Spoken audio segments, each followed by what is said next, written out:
As I mentioned earlier, Charlie Grymes is not only our moderator tonight, but Charlie has been a frequent panelist, and he is the chairman of the Prince William Conservation Alliance, which focuses on watershed protection, conservation, natural areas, and smart growth in a rapidly suburbanizing county. He also, as I understand, is a former president of Historic Prince William, and so his interest in the subject tonight goes back a long ways.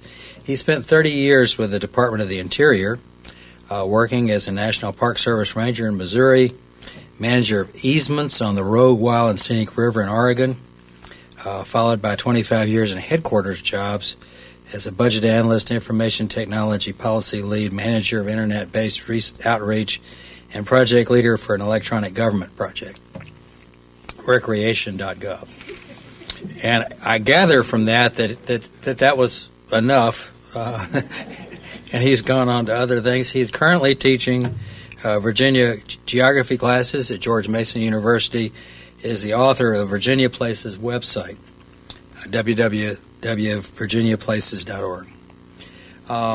Finally, if there's any doubt about Charlie's interest and expertise on the subject of tonight's discussion, he wants you to know that there is a burial plot in which he has a long-standing interest, that of Lucy Ludwell Grymes. Miss Grymes is buried at Leesylvania State Park, and family lore says that she is the lowland beauty who caught George Washington's attention, but she spurned him in order to marry Henry Lee II. But that's part of Charlie's rich heritage as a 10th generation Virginian. So if I could ask Charlie and the panelists to come forward and take their places and behind their name tags, and we'll get on with the program. Thank you.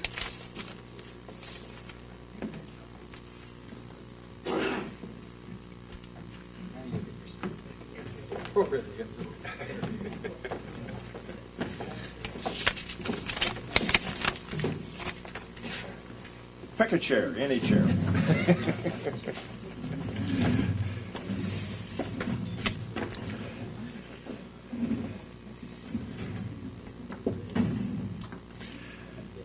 So let me introduce our speakers tonight. Thank you for the opportunity to moderate this discussion and stimulate, perhaps, in part.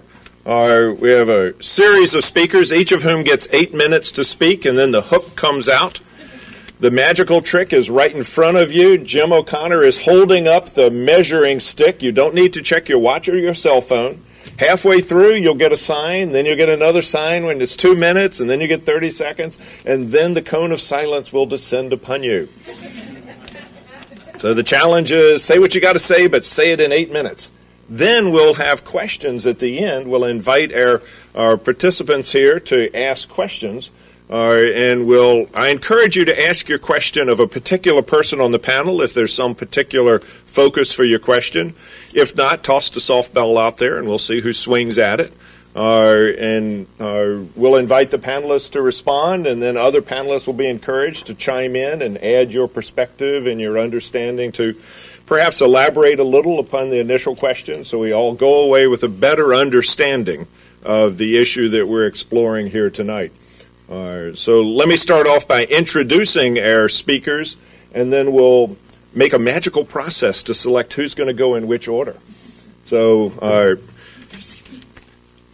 first here on my left, you can see Bill Olson, who's currently the chair of the Cemetery Committee of the Prince William County Historical Commission, and he is, as he describes it, the outgoing president of Historic Prince William, but he hasn't gone out yet. His other memberships, he's on the Fairfax County Cemetery Preservation Association. We used to own Fairfax County, so he's going to claim credit there.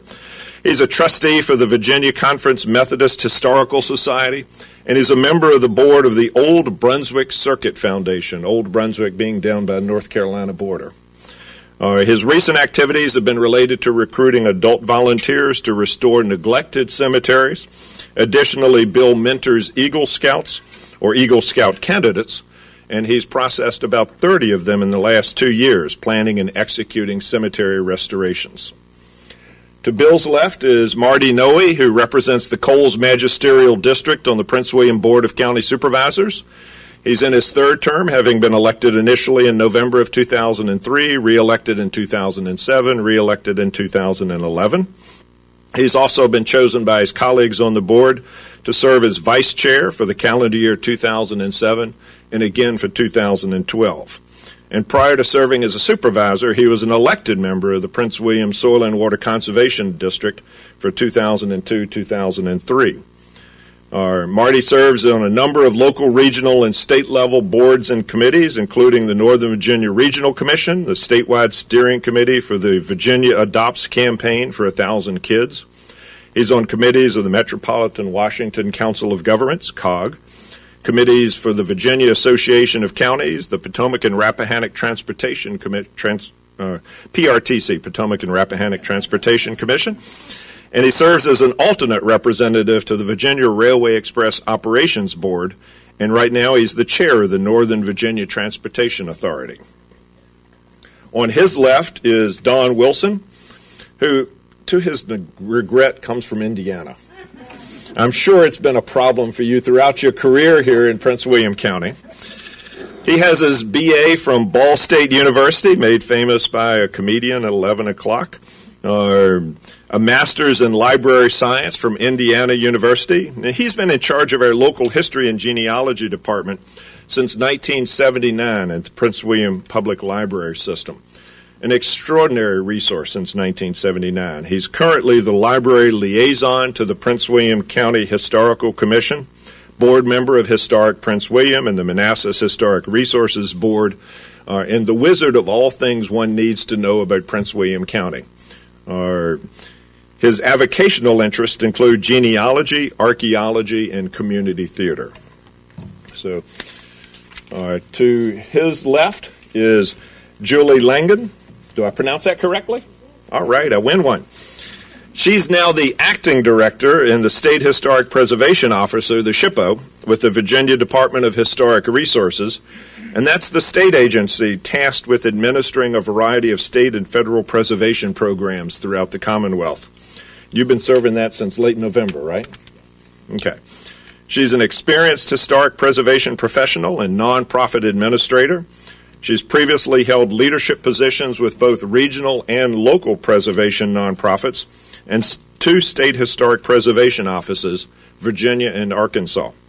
She's twice worked at the Department of Historic Resources, most recently served as deputy director, and before she came back to Virginia in 2008, she worked for nonprofits in Cleveland, Ohio.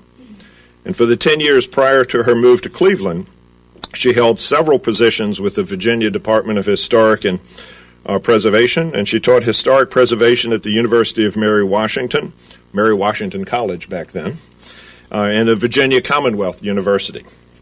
Mrs. Langan has an MA in architectural history from the University of Virginia and an undergraduate degree in art history from Wheaton College. So you've never rooted for a winning football team, have you? And our final speaker, sitting on the far left, is Joanna Wilson-Green. She's currently serving as the Easements and Stewardship Archaeologist for the Virginia Department of Historic Resources, so both of them have come up from Richmond. It's a position she's held for the past 5 years. Her primary role is archaeologist for the department's land conservation program, but she also serves as staff to the state archaeologist, Mike Barber, and she assists the public with archaeological issues in and around the Richmond area, and she's the point of contact for the burial permitting process. She served previously as staff archaeologist within the Department of Historic Resources Office of Review and Compliance and has worked for the West Virginia and the Wyoming State Historic Preservation Offices.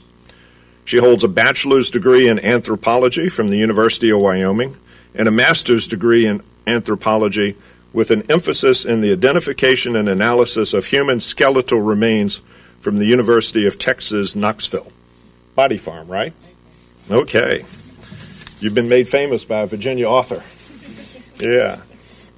So, have you all negotiated amongst yourselves who wants to speak first? I think we'll will probably go in the same order that they were initially announced. Okay, so let's do that. So we will start with Julie Langan is the initial announcement, and we'll let her be our first speaker. You've got 8 minutes. Watch out for Jim in front of you.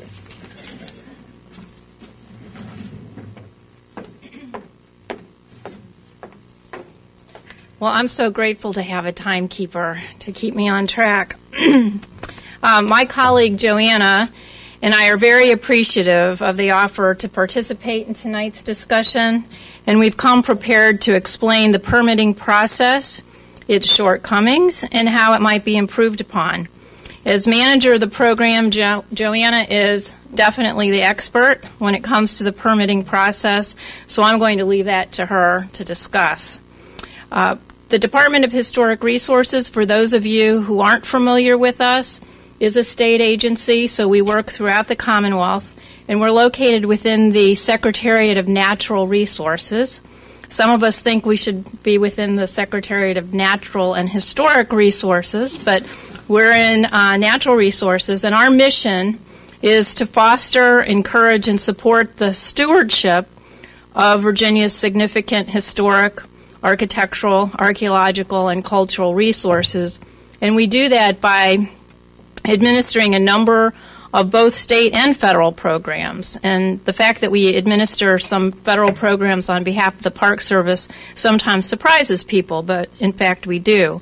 And the programs that are most familiar to probably those in the room are things like the Virginia Landmarks Register.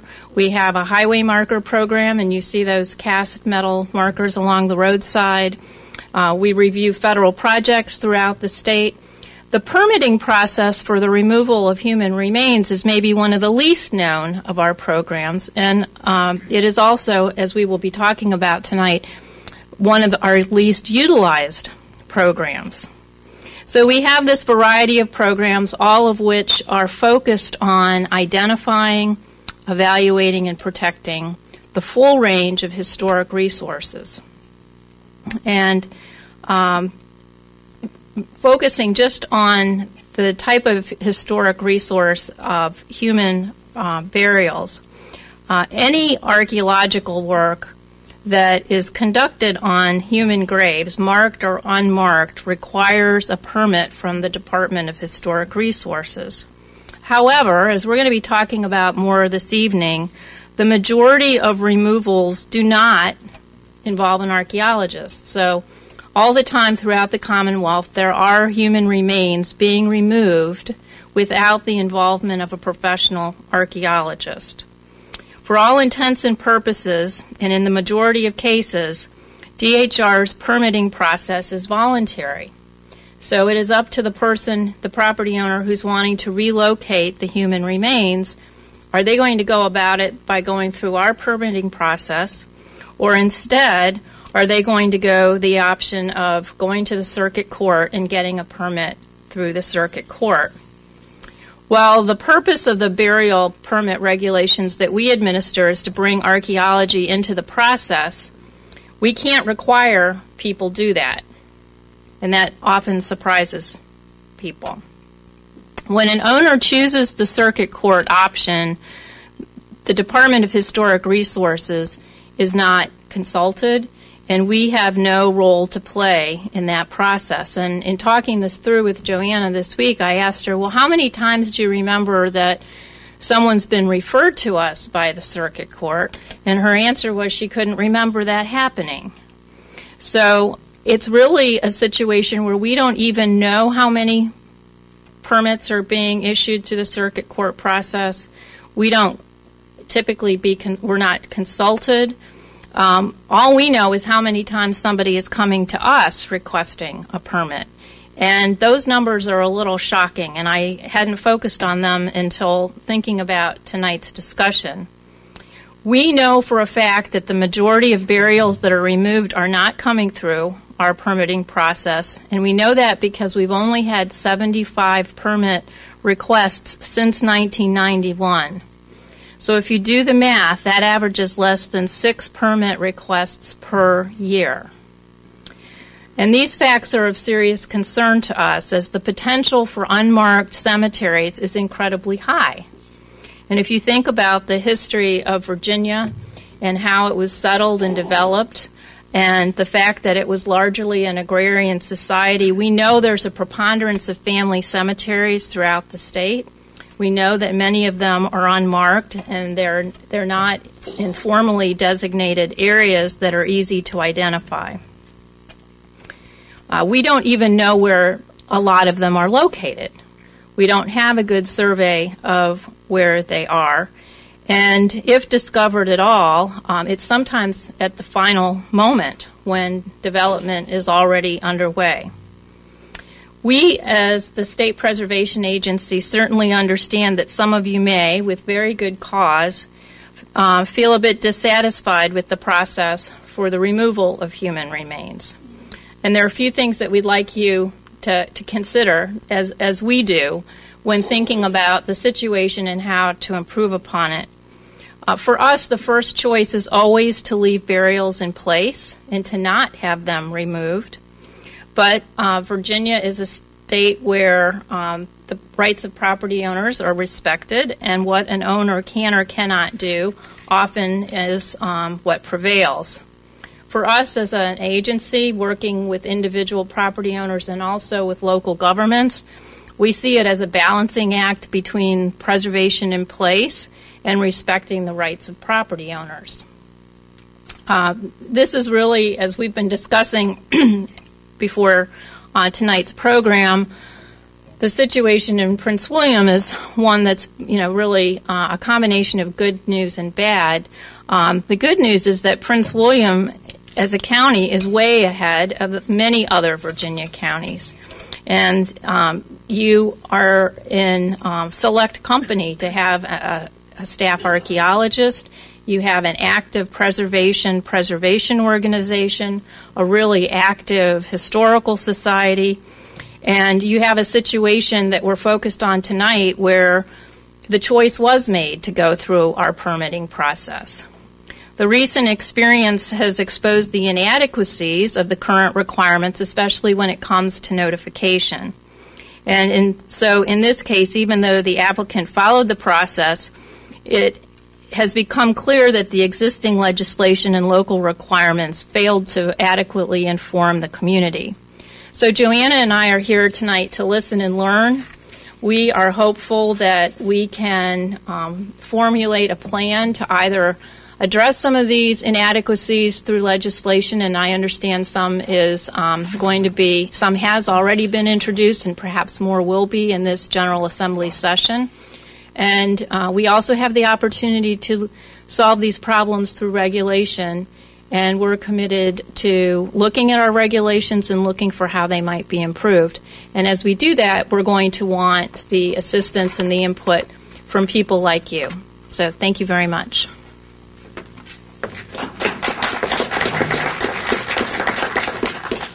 Extraordinary. Within 20 seconds. I'm impressed. So, Joanna, you get to be next.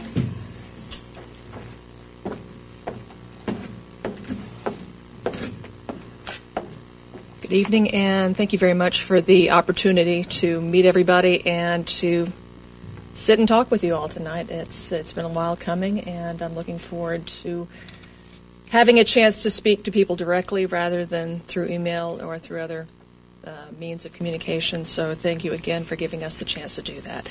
What I'd like to do briefly is to just give you some information about Virginia burial law so that we'll have a more collective basis for continuing this conversation tonight. Currently, the Code of Virginia allows for the exhumation and reinterment of buried human remains at the request of 3 different entities. The first would be a municipality, which has the right to condemn a graveyard if they find that the land that graveyard occupies is needed for a local or for public use pursuant to a local charter or statute. The second would be a landowner, a private landowner, who may petition the courts for relief should he or she wish to move a cemetery that has been what they call abandoned or not used for burial purposes for at least 25 years. And finally, heirs at law, or the legal descendants of an individual, who may petition the court to have their own family members or ancestors move to another location. The municipal law was passed in 1919. The second law for landowners was passed in 1966, and the third, recognizing heirs at law, was enacted in 1990. All of these are filed within the circuit court that has legal jurisdiction over the location of the cemetery. The court itself has the right to determine whether or not a public notice must be published. Sometimes they don't. Sometimes they do. But again, that right lies with the court itself. And the courts do determine that any individual expressing an interest in the proceedings is considered an interested party for the purposes of the petition. But again, you need to know that the removal is being considered before you can express your interest and be included in the process. So again, we've got a communication gap there that needs to be filled. Should the court decide to issue the permit, then the recovery is taken care of by funeral home professionals. The Department of Historic Resources, as Julie pointed out, is considered a consulting party in instances involving historic cemeteries, but we've yet to actually be contacted by a court in that regard. I did want to make note of the fact that there's a serious time discrepancy between the enactment of these three situations. Like I said, in 1919, the courts recognized that municipalities, that towns and cities, need to expand to serve their citizens, and that cemeteries may essentially be in the way of these expansive plans. And almost over a century ago, they granted the right for municipalities to relocate cemeteries in order to serve the public. It took another 50 years for the courts to recognize private landowners' rights in the same way, and another 24 for them to recognize that people's descendants had a right to be involved in this process. So even at the state and legislative level, it's been a very long learning process, and the curve is still going. We're still learning and we're still changing, but I thought I'd point out that it's been a long one. We've been working on this for a very long time. These laws were written with textbook cemeteries in mind, the kinds with inscribed headstones over every grave and walls or fences marking their boundaries, the sort of thing that when someone says a cemetery immediately pops into your mind.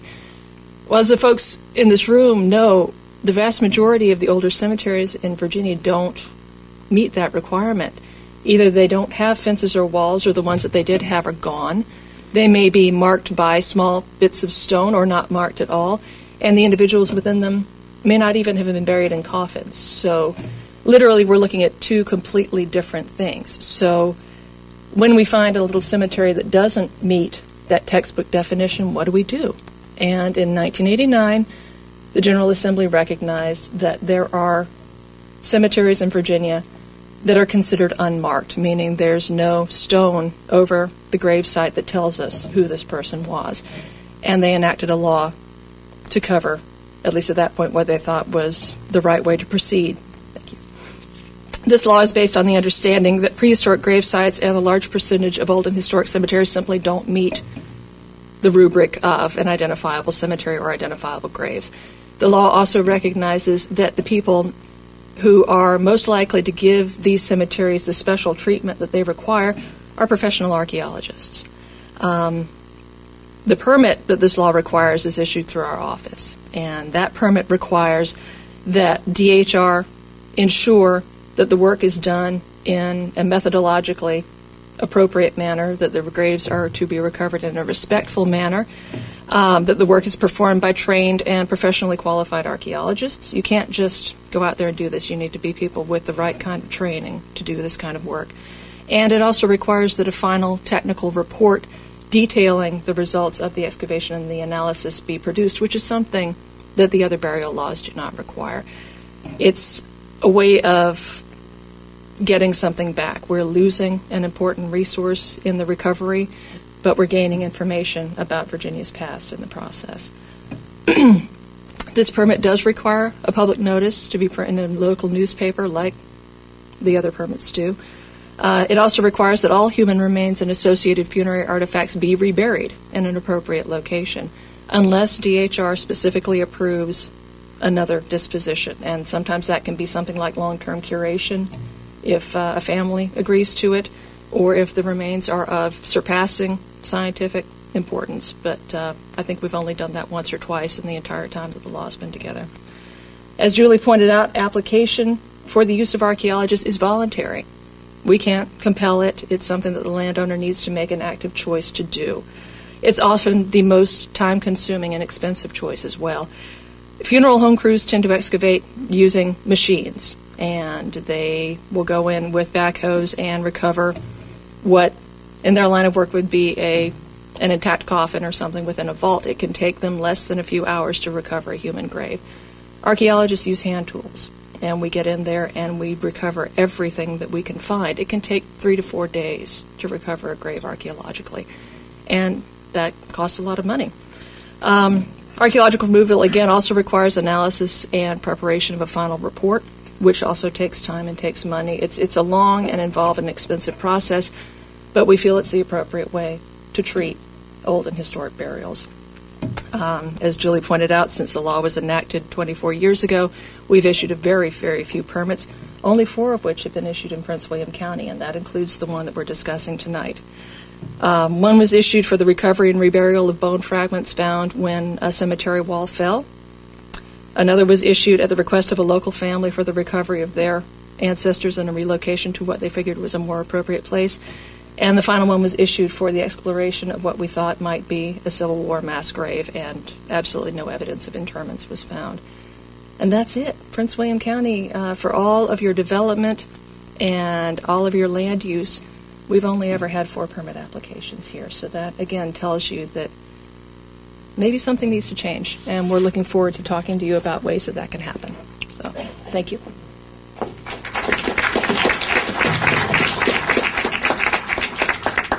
Supervisor Nohe?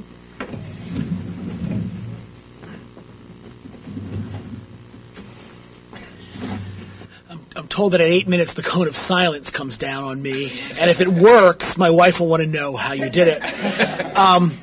Thank you all very much for having us here tonight. I want to talk a little bit about, actually, the timing of the order we did this is almost perfect, because Joanna sort of talked about the need to do things differently, do things better, and that's what I'm here to talk about tonight. And I'll just give you a little bit of personal history on this. Let me acknowledge that 10 years ago I knew nothing about cemeteries. I knew my grandfather was buried in one, and he was buried in one like Julie talked about, the sort of the class, or Joanna talked about also the sort of the archetypal wrought iron fence around a place where people are laid out in neat, orderly rows with marble or granite stones with their names carved in them. And in my mind, that's what a cemetery was.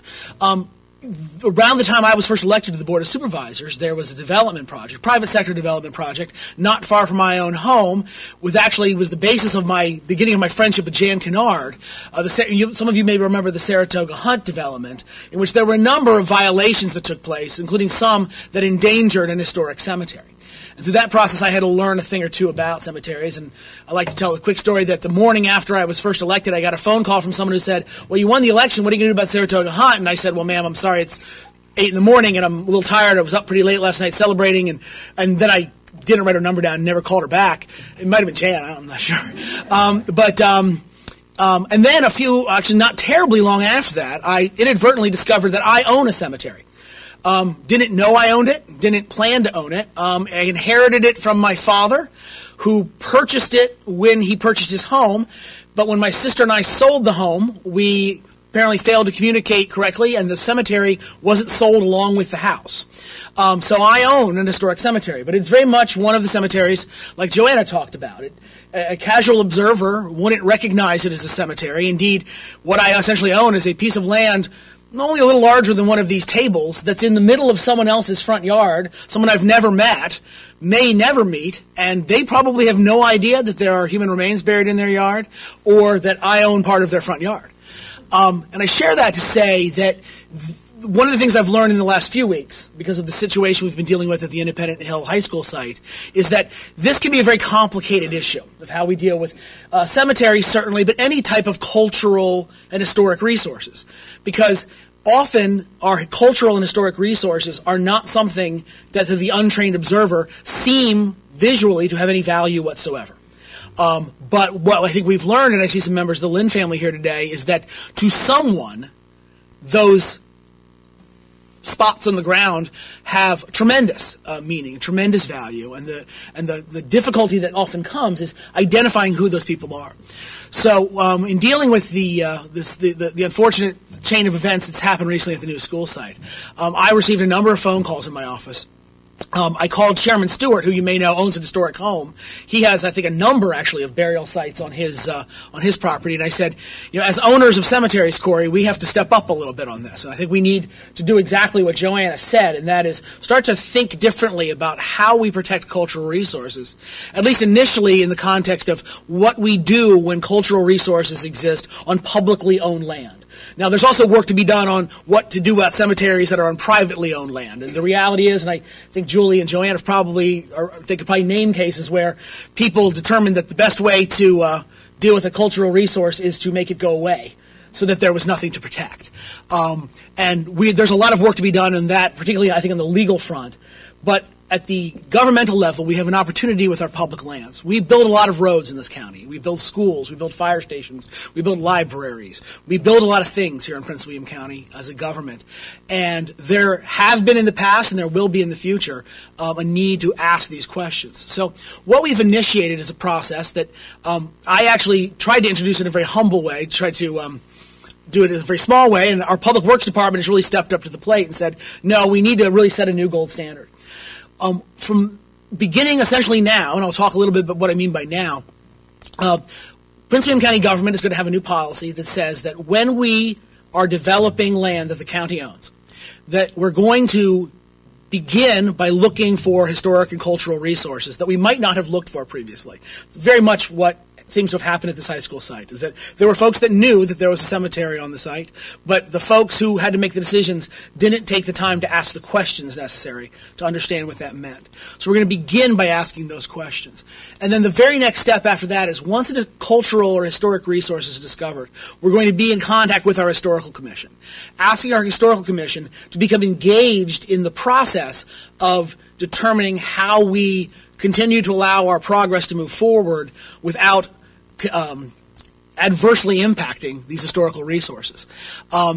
Whatever form that takes, we're going to have that discussion beginning with the Historical Commission because they are the body that we, the Board of Supervisors, have appointed for the purpose of representing the community and perhaps more importantly our community values when it comes to this kind of resource. I think that, and I've told this to my friends in the school board, and I'm not here to point fingers at anyone, but what I've told my friends in the school board is that I think a lot of mistakes were made. Mistakes, in my experience, mistakes are usually made in response to other mistakes. The first mistake that was made in this situation was that someone decided that the solution to the problem was to move the cemetery without asking what the alternatives were and without asking what the potential impacts of that decision would be. And now, as a community, we're paying the price for that. I think what we've learned, if nothing else in the last few weeks, is that the way this recent situation was handled doesn't constitute a good implementation of the values of the people of Prince William County as we think about our historic resources. So let me jump forward to the very present tense on this. Having agreed as a board that we're going to implement some sort of policy, we weren't sure how we were going to come about developing that policy. We don't have a lot of historical examples of what's been done right and what's been done wrong to cast a specific set of rules, and I think one of the things we've determined is that no two situations are the same. One set of rules doesn't work. It's about having an effective decision-making process. And for better or for worse, I, as the Coles District Supervisor, get to deal with this all over again.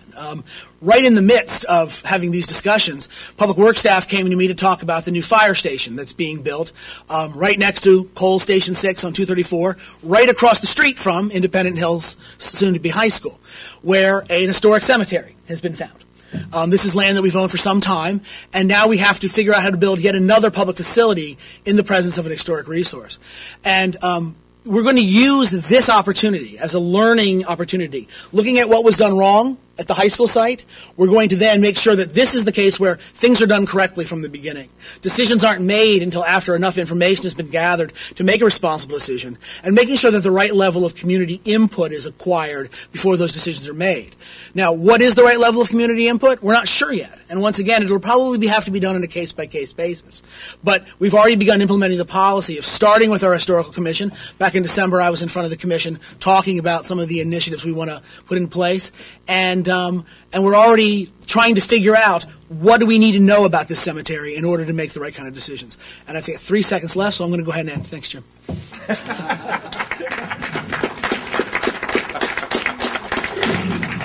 An historic event, right, Marty? Don't hold your breath for the next one. Our next speaker is Bill Olson.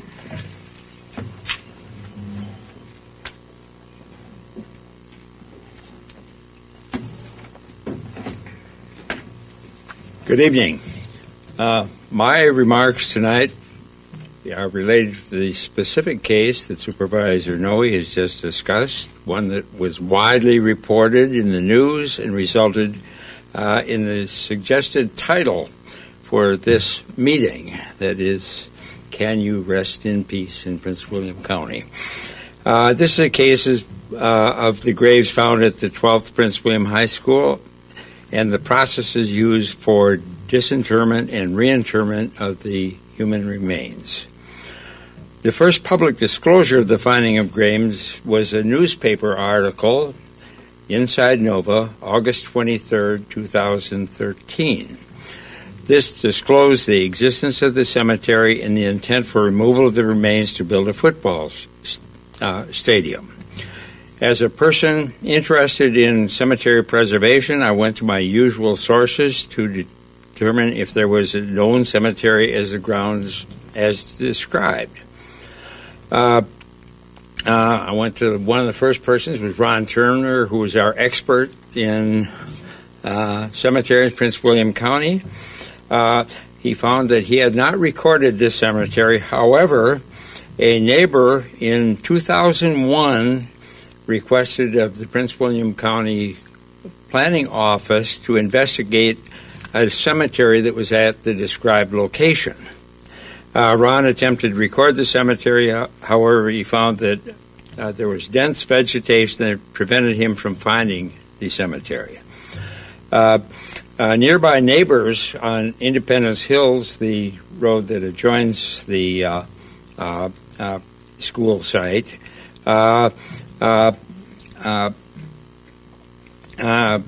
confirmed knowledge of the cemetery and even had encounters with surveyors in 2008 who came across the cemetery when cutting through the vegetation to get transit lines through this.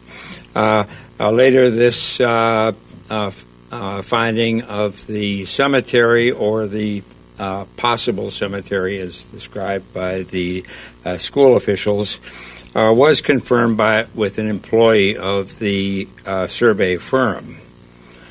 On September 3rd, I visited the cemetery as a guest of the county archaeologist Justin Patton. At this meeting, there was representatives of the Prince William County Schools and one representative of the archaeological firm that had done the initial Phase 1 study and was involved with the confirmation of the cemetery site. At this meeting, which was held out of doors at the cemetery site, there was discussion regarding procedures that would be recommended for the removal of the human remains, which would include public notice, as was discussed, and an opportunity, and this public notice would tell the public that there was an opportunity for a public meeting or hearing with respect to the procedures. We also discussed the requirements to obtain a permit from the Virginia Department of Historical Resources, and we included in that, we did discuss the importance of identification of the human remains. The archaeologists from the contract firm indicated that they had found land records from the early 20th century, that is, owners from 1901, 1903 through 1938, but it was very likely that the cemetery is much older than the land records would indicate. It was suggested that the archaeological firm should make a request to RELIC, which is a library that Don Wilson heads up, as he had the resources necessary for finding land records and also documents which may help identify the human remains.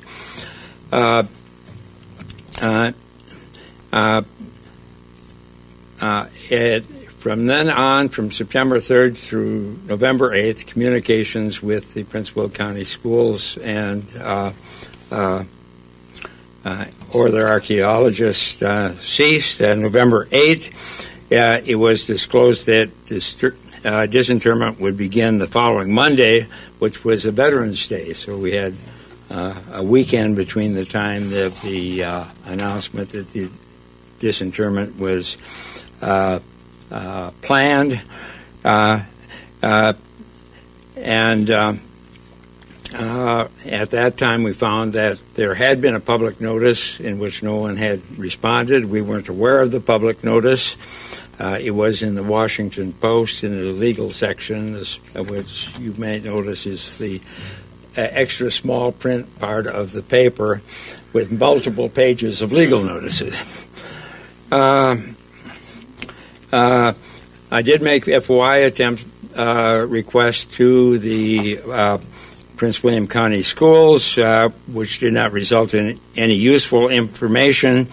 And we found out that finding information was complicated by the extensive use of outside consultants in the operation of the program. The consultants are not do not have to operate under FOI rules, and there was very little that they could release from the school itself. They said that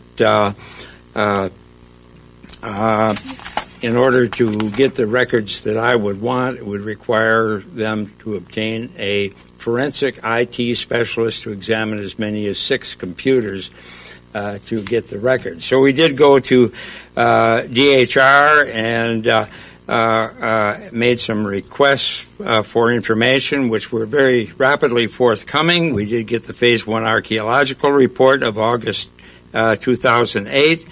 Where we did receive the early communications with Virginia DHR in 2012 having to do with the Corps of Engineers, and the did provide them with the archaeological report. We did receive the application for removal of the human remains, and that we did get the subsequent communications from the archaeological firm on behalf of Prince William County in order to confirm that there were no responses to the public notice, nor there was any attempt to identify the remains. It was agreed that the procedures that were used by Prince William County School were legal and fulfilled the requirements of the current requirements. There were certain members of the legislature that did attend some of the early meetings after the initiation of the disinterment. They did suggest legislation which is now being processed by the legislative services down in Richmond, essentially to correct those issues that we had regarding public notification and adequate detail regarding the descriptions to identification of those interred and their kins and the rights of descendants. Thank you.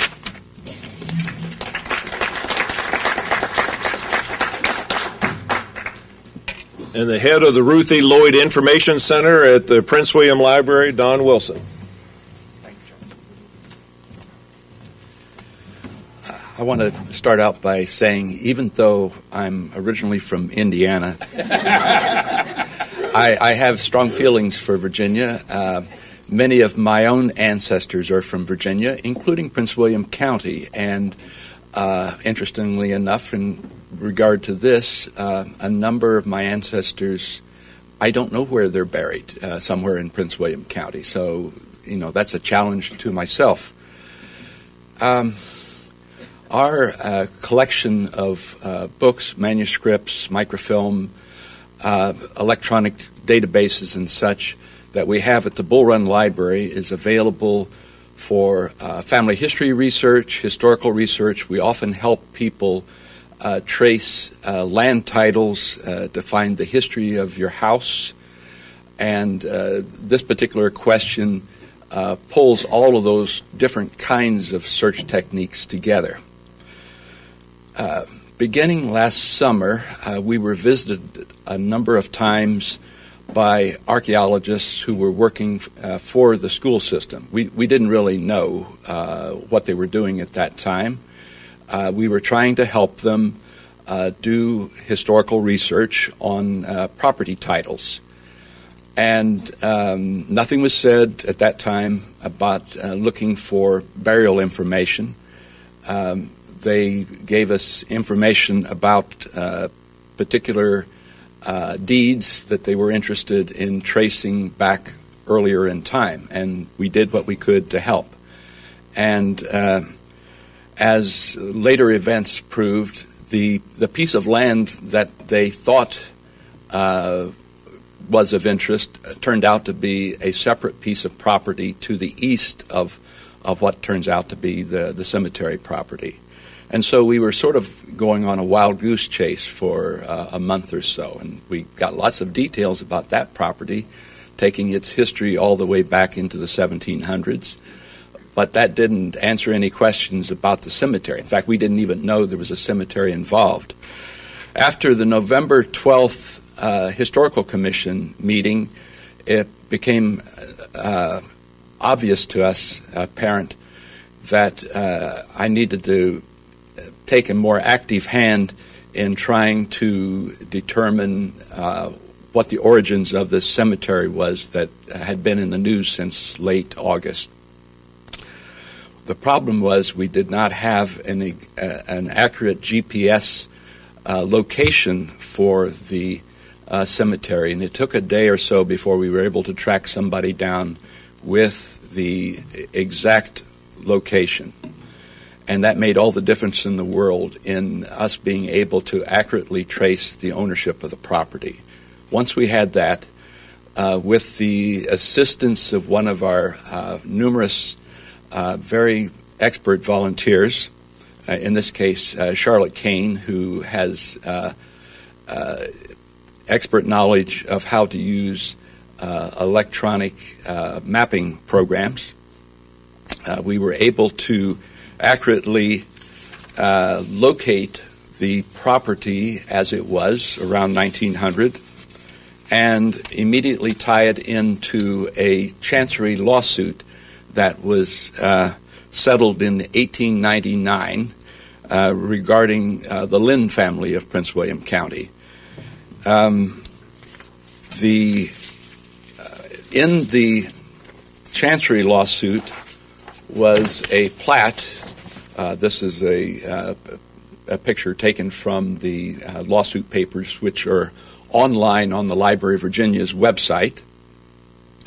It shows 139.25 acres owned by William Lynn at the time of his death in 1862, and it had been in the possession of the Lynn family until it was finally sold through this chancery lawsuit. The work that Charlotte did showed us a parcel which exactly matched the parcel described in that 1899 lawsuit, and immediately tied us in, made us absolutely sure that we had the right piece of property. And we tracked the property back earlier, as early as 1730, when Leonard Barker got a land grant from the proprietor of the northern neck of Virginia. So, based on the information we were given, it appeared that the cemetery on the property was dated to the period between 1850 and 1900, which was exactly the time period when the Lynn family owned the property. Thanks to various researchers, including Carolyn Lynn, who is here today, we were able to put together a list of, I think, a dozen or more people who potentially are in that cemetery. And then finally, an obituary was found in 1899 for Cordelia Lynn, who was the widow of William Lynn. It was published in a Loudoun County newspaper, but it specifically said that although she died in Washington, D.C., her remains were taken back to the home place near Independent Hill in Prince William County. And I don't know, what more we can say to prove that she must be buried on that property, and that appears to be the cemetery on that property. Thank you for your time.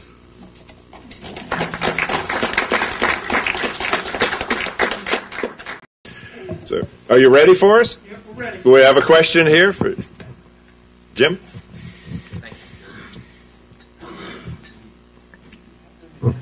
Thank you, Denny. Jim Young, Potomac District.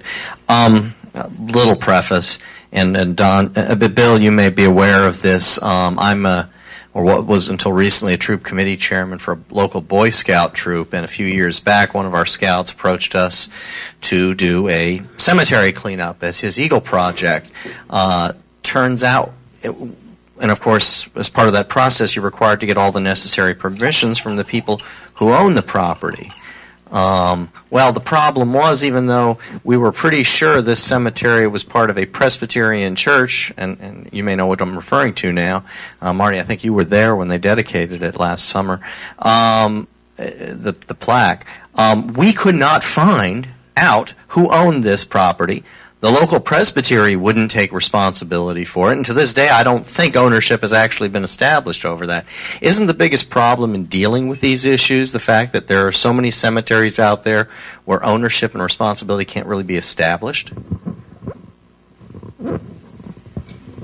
Yes.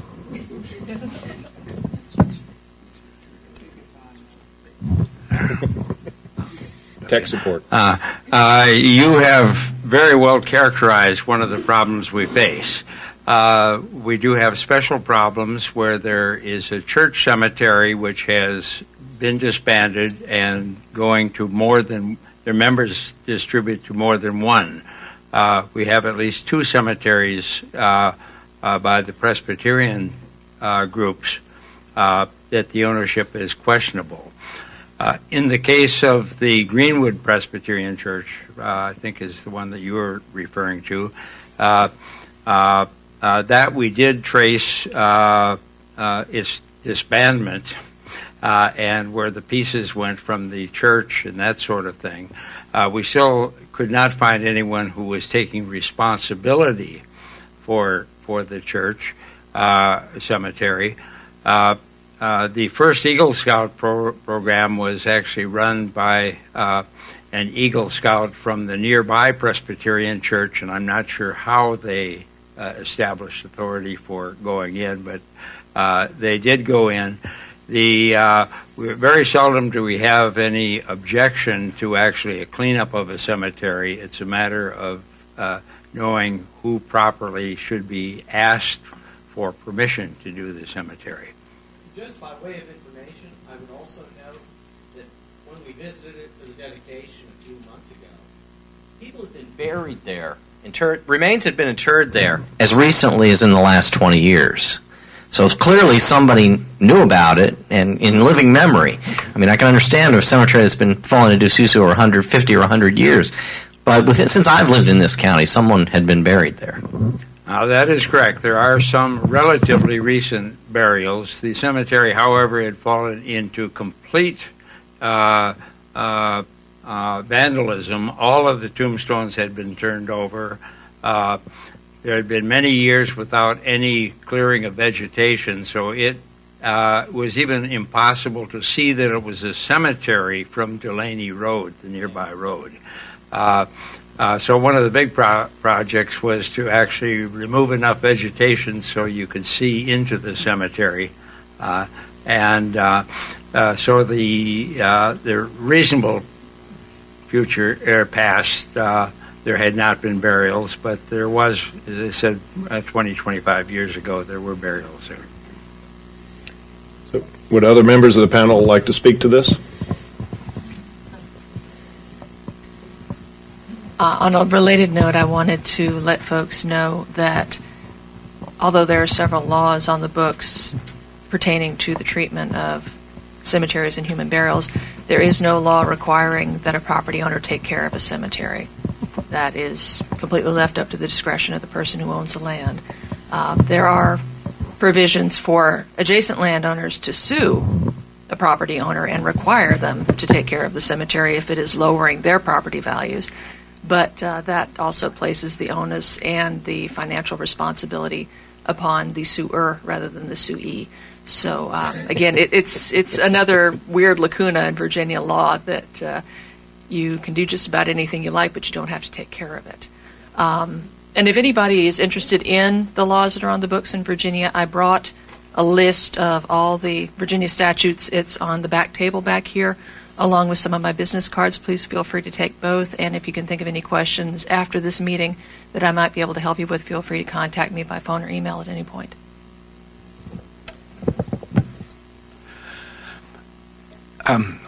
Our collection has records of approximately 500 cemeteries in Prince William County, and we don't have legal reservation information for most of them. Many times when we're asked to help find out about a cemetery, we trace the land title back, hoping that there will be a mention someplace in the deed as to the cemetery being reserved at a particular time and reserved for a particular purpose, or telling who the resulting owner of the cemetery is. If there is no reservation of the cemetery, then theoretically it doesn't exist, or the owner may not. If it is recognized as a cemetery, the owner may not take responsibility of it, whether or not it is reserved. It's a confusing situation, and oftentimes when we find a reference to a reservation of the cemetery, the next question is, well, who does that mean is responsible for it? And we say, well, it appears to be the family is responsible for the cemetery, and then you have to track down the members of the family to have anything done beyond that. And Don, for the cemeteries that we know where they are, where would somebody find that information? Well, we have a number of notebooks where we've collected all the information that's been presented to us, but most of the basic information, including GPS coordinates for the cemeteries, was collected by Ron Turner and other volunteers helping him. And they're on his website, which is www.pwcvirginia.com. So if you see a cemetery in front of a giant grocery store at Virginia Gateway and you want to know about it, go to that website and you can get the details. Of course, you have to know the name of the cemetery to be able to look it up. Otherwise, you'll have to go through 500 listings. So, Linda, did you have a question? Yes. Let's get the microphone for you. Yeah. Sorry. Linda Silverstrand from the Woodbridge Magisterial District. I have a question at the end of this information, and I think I'll direct it to you, Marty. In the early 90s, the Port Potomac was going to be built. And I saw flags, and looked like the removal of graves. And I asked Hilda Barg at that time, because she was my supervisor, about this, and she said she was going to try to find out. And I kept on a email questioning and about this and what was going to happen to the bodies that had been interred there. And the outcome of that was that she never told me anything. I don't know how much she researched or how much she knew and didn't tell me. That is an unknown to me. When the final owner that decided to build Port Potomac, because K. Fritz was in there and another owner, it's in our history books that the cemetery was a slave cemetery. It's in the Prince William history books that we give out as, or sell for souvenirs. And I don't understand how that it could be plowed under. It would have been one of those 3-story ones, if they had cleared all the land. Well, they just cleared all the land. There was also a big hole that Mr. It's either Jacobson or Jacoby. I'm not remembering without looking at an old letter. He told me that was a hole from during the Civil War that somebody had exploded a shell, and that's what, like a cannonball. And I can't understand why, if he knew that as the developer, how did our county allow those things to be destroyed? And what can we do? That's one of the main reasons I'm here tonight, is how can we stop this from happening? The question you ended with is a great question. How? But I think what Julie and Joanna kind of touched on is one of the challenges we have. I think you said this. You were dealing with this with Port Potomac in 1990. Yeah, in the 90s. So I think what we heard this evening was at that time, there were laws that had just been put on the books even at that time. There's a good chance, and I don't know the specifics of obviously that situation. Obviously, that was before I was on the board. But what my guess is, there's a very high likelihood that one of a couple things happened. It could have been that there was a desire on the part of the Board of Supervisors or whatever appropriate agency to preserve that, but no legal authority to require it. What we have, one of the things we've learned is that these ladies have shared that they don't have much legal authority. They rely on volunteerism. In many cases, we have less legal authority than they do, because at least they have the ability to issue a permit, a voluntary permit, but at least they can issue it. We can't issue a permit. Now, what we can often do, if in a development case, if we know that an historic resource is on the site, we can, as part of the zoning, negotiate an agreement that X, Y, and Z will be the outcome. And that may just simply take the form of that they will implement a plan approved by a court, approved by a state agency, approved by an archaeologist.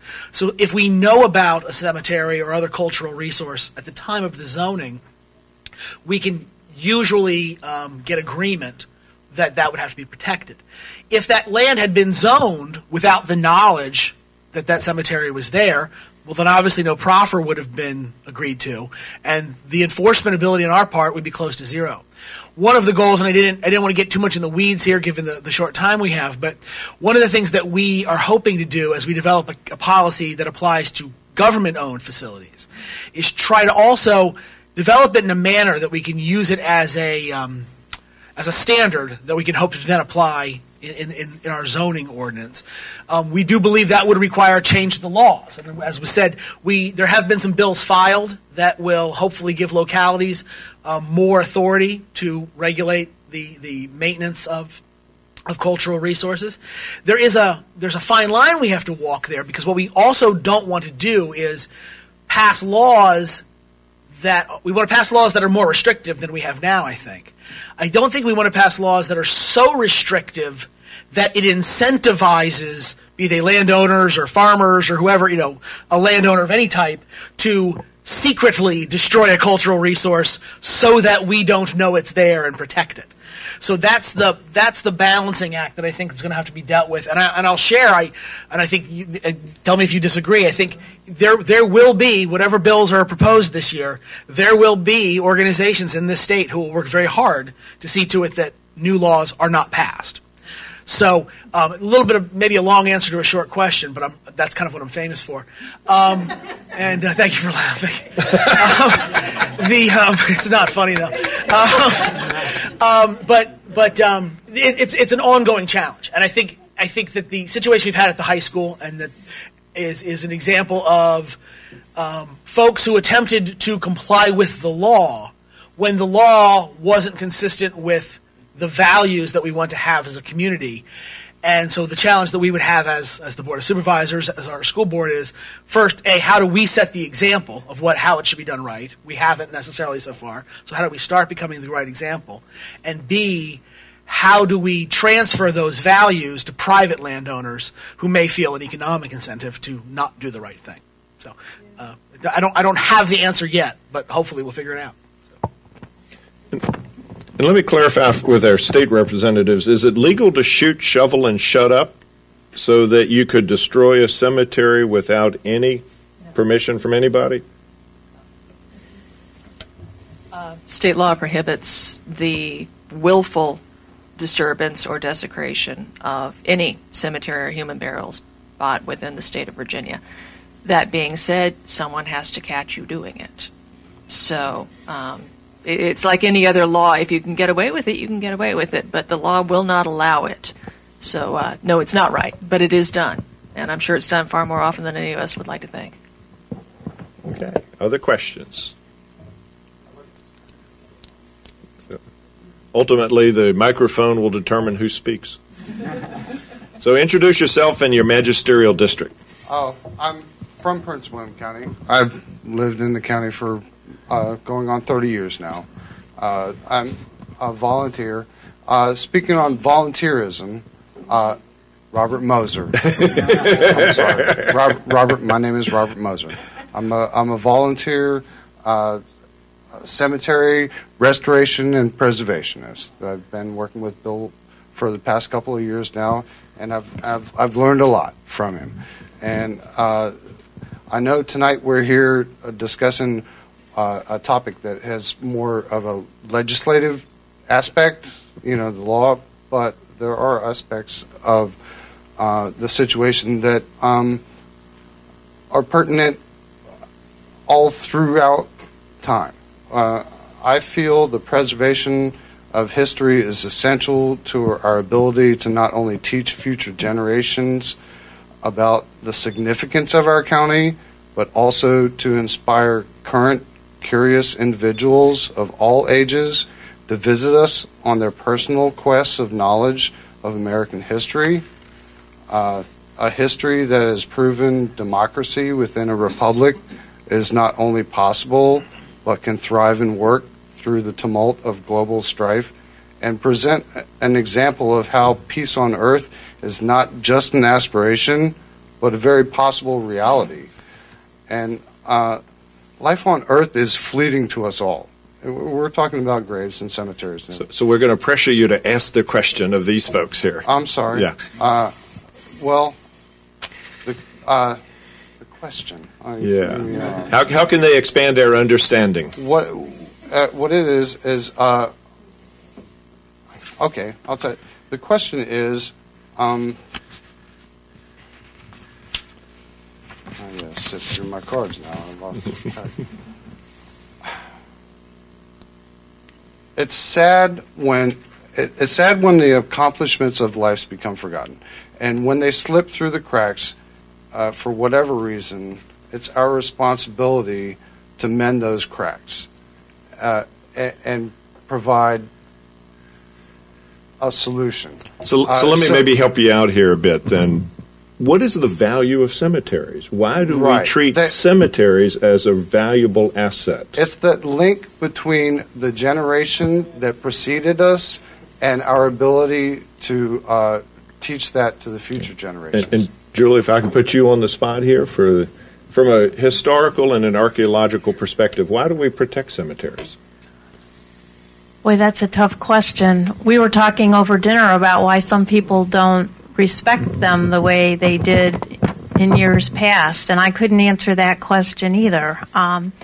Joanna, who is an archaeologist, could share with all of us what can be learned from burials better than I can, but I don't think that's what motivates most people to preserve them and protect them.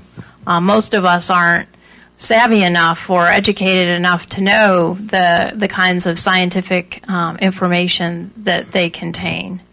But I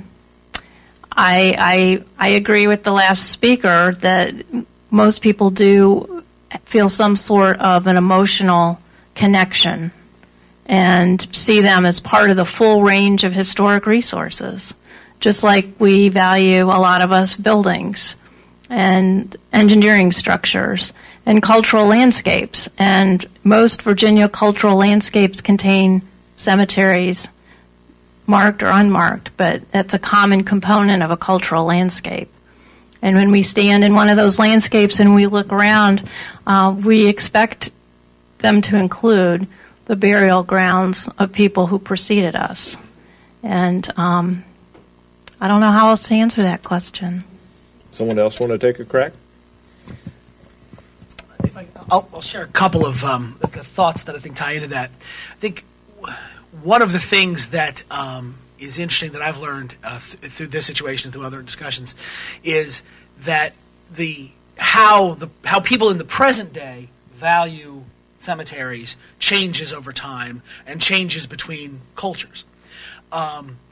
I think Julie touched on the notion of we don't. I think don't put words in your mouth, but we don't know why some people today don't value cemeteries as much as we once did. Of course, there have been other times when people valued them less than we do now, and that's why you have cemeteries that are unmarked, unrecorded, because perhaps at that time it wasn't considered important to do so. I mentioned that I own a cemetery, and I'll just add a little detail to that story. The reason I came to own it, my father knew he owned the cemetery. It was a little side parcel to his home lot, and we sold the house to some folks. He passed, my sister and I sold the house, and I happened to be out of town when the house went to closing. And specifically what happened was the people who bought the house were immigrants to this country, and I hadn't thought of it. I didn't mention to them that the cemetery came with the deal. Their home culture was such that it would be incredibly taboo to own a cemetery. And when they found out at the closing attorney's office that part of the deal was they were buying a cemetery, they almost canceled the entire sale. And my real estate agent, being great at her job, said, no, you don't have to take the cemetery. Just sign here. You're good. And sold the house, and then didn't bother to mention that to me. And I found it years later. So years later that I found out that it happened. And I share that to say, here's somebody who today lives next door to a cemetery, but who considered such a thing to be, again, taboo is almost not a strong enough word. It was almost offensive. And I think there's a cultural piece that I think perhaps what we may be dealing with here, particularly in Northern Virginia, is we're a rapidly growing community, not just in Prince William County, throughout this region. We're a rapidly growing community made up heavily of people who didn't grow up here. I grew up in Prince William County, Robert. I know you grew up in Prince William County. I know Pastor Wells. You can't talk to Pastor Wells without hearing about his life here in Prince William County. But folks who grew up someplace else may not feel a connection. They may feel connections to the cemeteries back in Texas or the cemetery in North Dakota near where they grew up, but they may not feel that connection to the cemetery in their own community.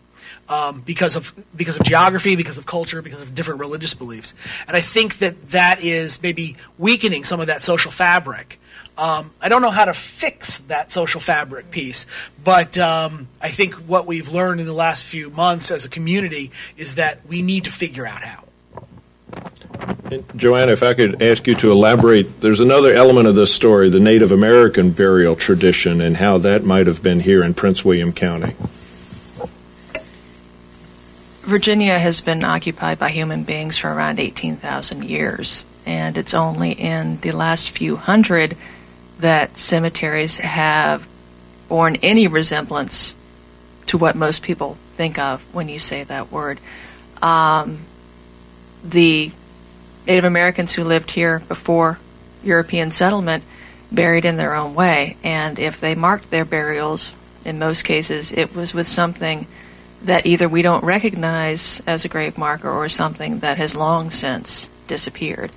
So whenever, again, you're looking at one of these cultural landscapes, especially one that's near permanent water or on high ground in a certain area, be assured that there's probably more graves there than you can possibly imagine, because we've got this overwhelmingly rich human prehistory in Virginia. And when you think about 18,000 years, that's a lot of death and a lot of burial.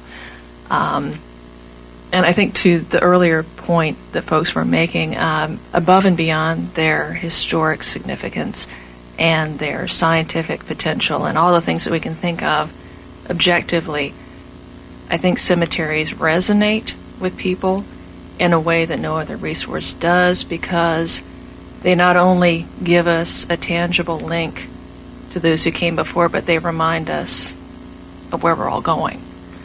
And they're a visible reminder of human love and caring, because if we didn't have burial traditions, people would just lie by the side of the road until they rotted. But every grave is an expression of someone else's caring for that individual.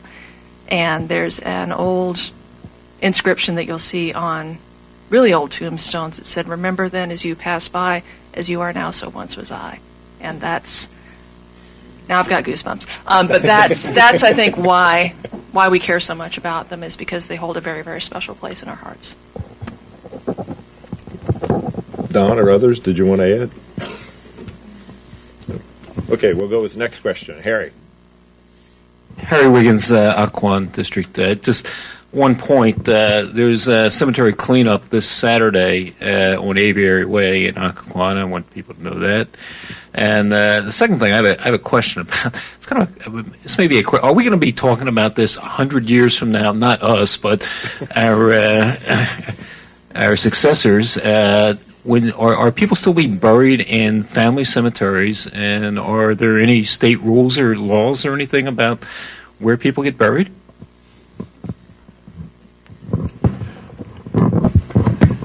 Actual burial is the province of the departments of health in every county. So they're the ones who decide how you can be buried and in what kind of container, and whether or not embalming is required and that sort of thing. That being said, you can still get permission to bury on your own property. You don't necessarily have to be buried in a municipal cemetery or a churchyard, but you have to, again, like everything else, go through the proper authorities and get the proper pieces of paper signed by the proper people. I think we're seeing a move these days away from the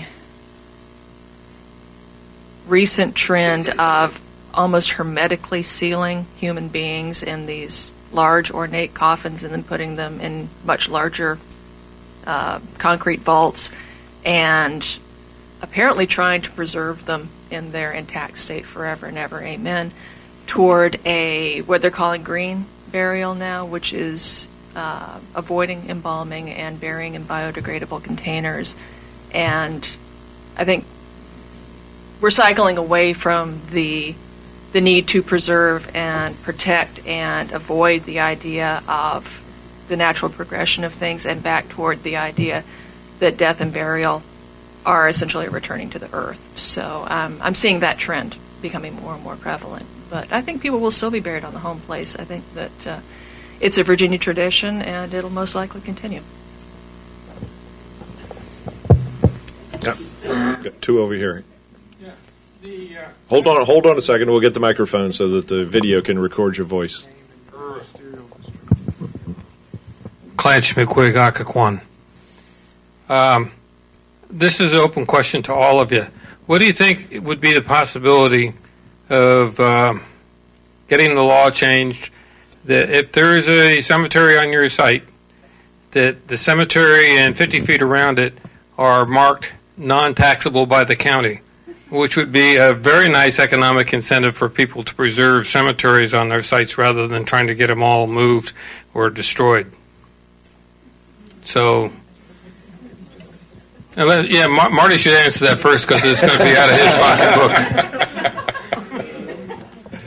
pocketbook. What are the chances of getting that bill passed? Was that the question? Or that law passed? The General Assembly files 6,000 bills a year, and about 40 of them get signed into law. Maybe 50. But I think I referenced this earlier, and I don't want to claim to be an expert on the legislative process or on what the right policy would be. I think that I know that there are folks in this state, some of them with a lot of influence, who would be against the idea of requiring more mandated protections or government-controlled incentives on such things. So I think that there's a lot of value in looking at something like that. The likelihood of it becoming law, it's hard to say, is my instinct.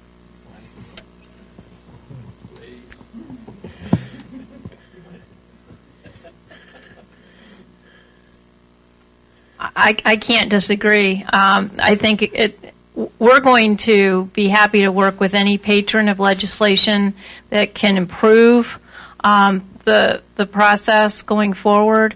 The chances of us all being successful, I can't predict, but I think that if it's requiring too much or it's too restrictive, it's going to diminish the chances of success. And one of the concerns that we have at the department is that it may, if it's strengthening the requirements of our permitting process, that we could actually be driving the few customers away that we have now, and we want just the opposite to happen. We want more people to come through our permitting process. A follow-up? This is just information to share with Wizards from Richmond. Rich Anderson has a draft bill. Okay, that's meant to be a placeholder. So he's more than willing to look at anything you want to add to it and make a useful bill out of it. It was not meant to be the bill itself. It was meant to be, they're only allowed to, everybody thinks there's lots of bills, but everybody's allowed to submit 5 bills a year. That's it. Okay?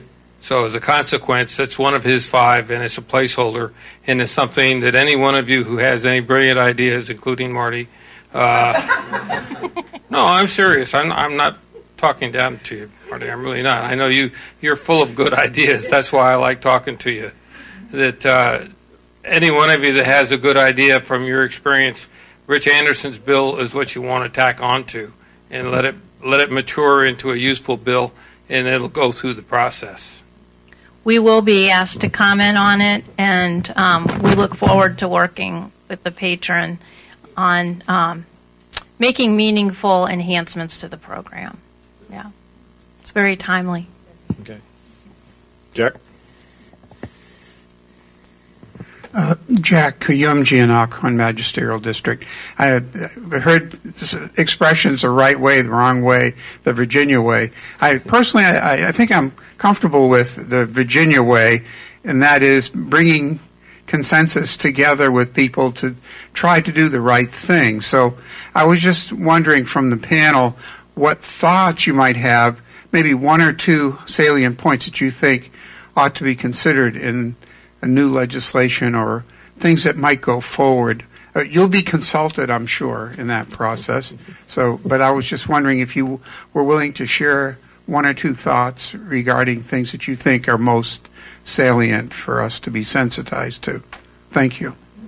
I'm not sure that my thoughts really relate to legislation, but I think one of the things that we need to encourage going forward in all the counties of the state is the recording of as many cemeteries as possible.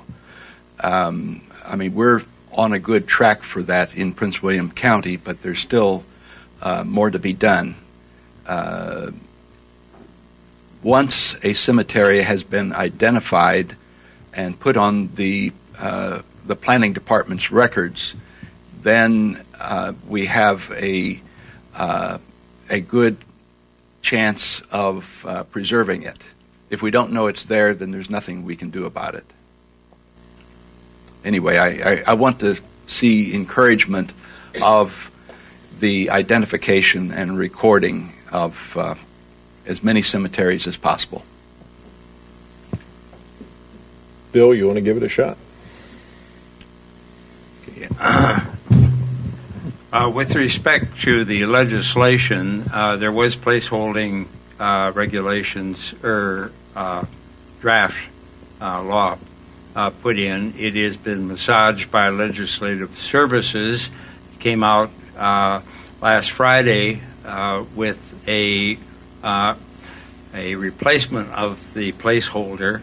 It had quite a few problems with it. I circulated it among all the 3 county cemetery organizations in Northern Virginia counties. We came up with many, many suggestions for changes. Those were sent in at 4 o'clock on Friday afternoon. It's back in legislative services. They are to send us back the next permutation of this. And I will try to make this available. I've been working closely with Rich Anderson and also a state senator who is a Democrat from Fairfax County, who is a member of the Fairfax County Cemetery Preservation Association. So we do have a bipartisan approach at this. And we sort of picked out things which we thought would prevent the 12th high school situation. First, effective notification to the public and local cemetery historical organizations regarding opportunities for participating in the process. And that any application sent to Virginia DHR should be shared with local historical groups for their comments. The application to DHR should include a detailed description of attempts to determine identification of those who are interred and their kin, and provisions for involvement of the circuit court in those cases where court orders are required. And the other issue that we have been trying to instill would be some standard for need for disinterment of cemeteries. In the case of the 12th school site, they indicated there really wasn't room for making any change, and then later it was somewhat modified to say that to make a change would require $6 to $10 million to make a change on their plans. So, but I think it has to be shown what attempt there is to avoid the disinterment of people, what alternatives were considered, and why all of the alternatives were exhausted.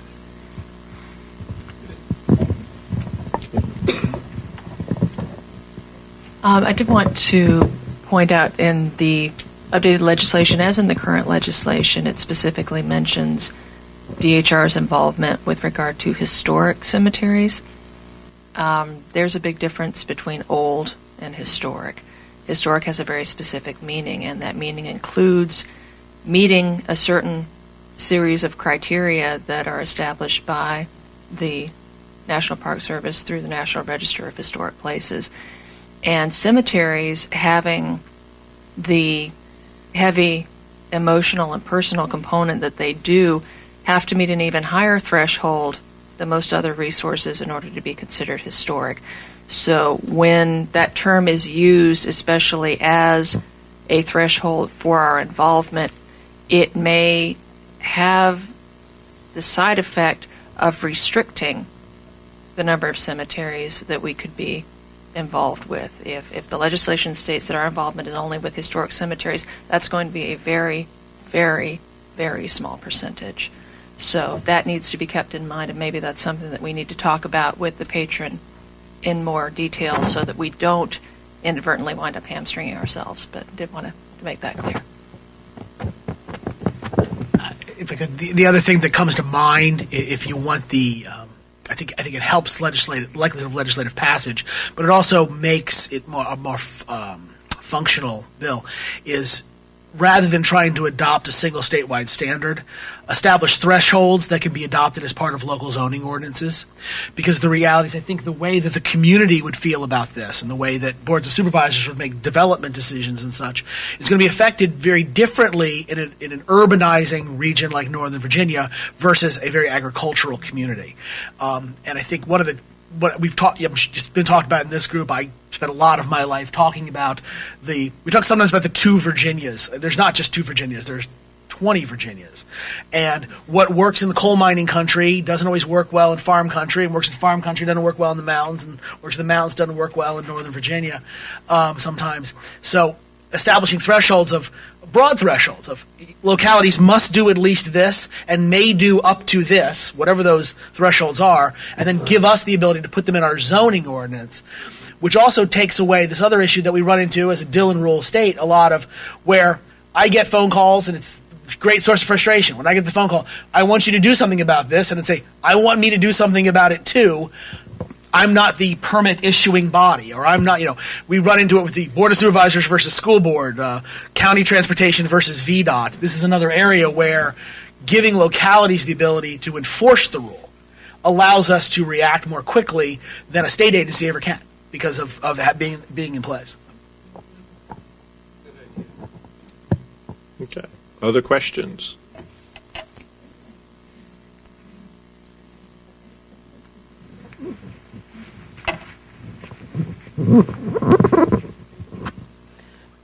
Good evening. I'm Janine Lawson from Brentsville District, and I can't help but ask this question. The Bi-County Parkway, a proposed road that's been a very controversial proposal in the county, and if the current alignment goes through, this road will upset a lot of Civil War mass graves, specifically on some private property adjacent to the National Battlefield Park. So for Julie and Joanna, how can you give us assurance that if indeed the road, like I said, does go through, right now it's just a proposal, how can we be assured that those graves will be properly handled? And would that be at the state level because it's a state road, or can you give us some insight on that? Because, it's my understanding there's a handful of property owners that this road will go through, and they have graves on their private property right now.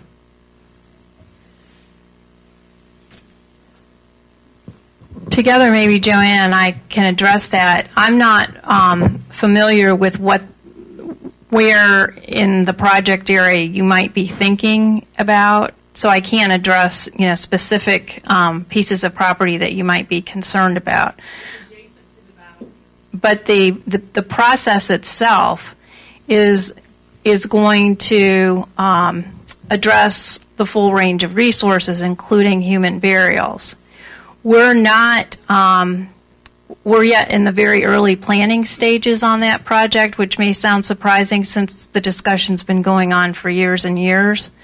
But the agreement that has been recently under negotiation is what we call a programmatic agreement, and it's setting forth a process for how, if this project goes forward, those kinds of decisions, lots of decisions, are going to be made. So the project hasn't been fully designed yet. We don't necessarily know the detail of where everything is going to go. We know there's probably going to be an interchange, but we don't know exactly how it'll be handled, how it'll be designed, how high it will be. There are a lot of details that have yet to be worked out.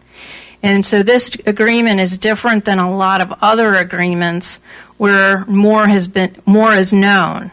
This is more of a planning agreement about how are we going to make these final decisions if the project goes forward. But the process is going to require that human remains be treated respectfully. That's absolutely going to be part of it. So if I understand you correctly, there's a possibility that the graves won't even be affected by?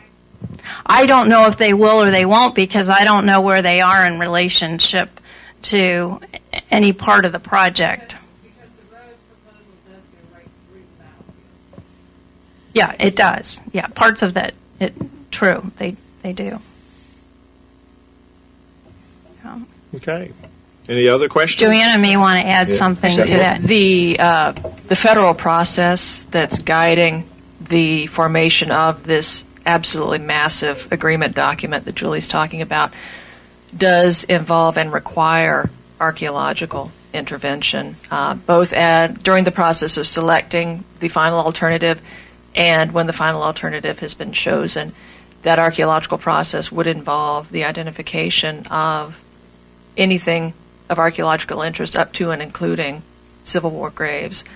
If those are found to be within the preferred alternative and that alternative cannot be redesigned to avoid, because avoidance is always the way we start, then that would go through archaeological recovery, as would any sort of grave found within the resource area there. This would not be a funeral home situation. It would be subjected to recovery by professional archaeologists under strict conditions. So again, we would start in working with VDOT and Federal Highways with, can we find a way to go around it? And sometimes it's just not possible, especially when you're working with a highway project that costs millions and millions and millions of dollars. But it's been known to happen. Maybe we can go around it. If we can't go around it, then we get the archaeologists to go out there, and under, again, strict supervision and strict conditions, they would recover all of the human remains and everything associated with them, and then work with the community to find a respectful place for them to be reinterred. So it's a very different set of requirements, different set of expectations than what we've been talking about for most of this discussion tonight, because there is federal regulation that involves us in the first place in reviewing what a federal agency, in this case FHWA, is proposing to do or build. So they're apples and oranges, but there's actually more, the bar is a lot higher when it comes to human remains. And the permitting process for a project like this, it's not optional, it's not voluntary that they come through our permitting process. It's a requirement, and they have to use trained archaeologists. And we are involved in reviewing their scope of work and reviewing what they produce in the way of a final report. And we're very involved all the way through. But going back to what I said earlier in my response, we aren't there yet as far as the level of detail about how the project would be built and what its impact would be on individual resources. We don't know that yet. There's so much more work that needs to be done. We're at our 9:30 witching hour, and so I'll invite if anyone on the panel wants to make a concluding remark. Are you there? Is it safe? I just want to say thank you.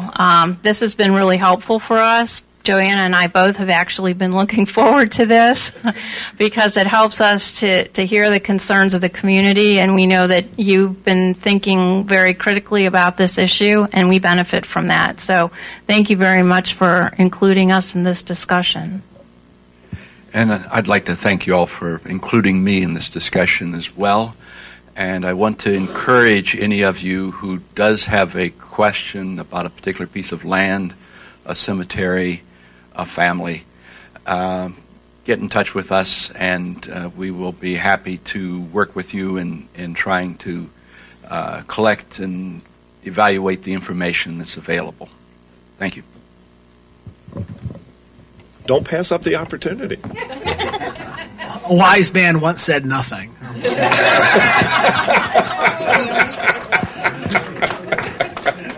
We have this on video. Thank you, and have a safe travel home. Okay, thank you very much.